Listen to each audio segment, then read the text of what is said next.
কলার গছ দিয়া সুতা বানা মেশিন। কলার গাছ দিয়ে সুতা বানাইছে। এই দেখো কত সুন্দর সুতা। হ্যাঁ, সুতা ভালো হবে।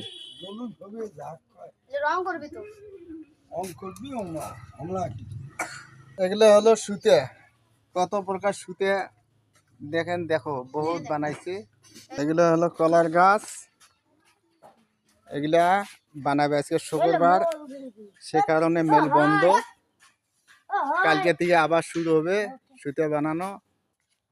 এই দেখো এগুলো সম্পূর্ণ সুতা তার পাতিয়ে মেলে মেলে দিছে।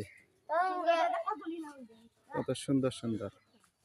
ঠিক আছে, এখন থেকে সবাই এই মেশিন নিয়ে সুতা বানা শুরু করে দিবেন। এই সুতার কেজি হলো 300 টাকা মাত্র।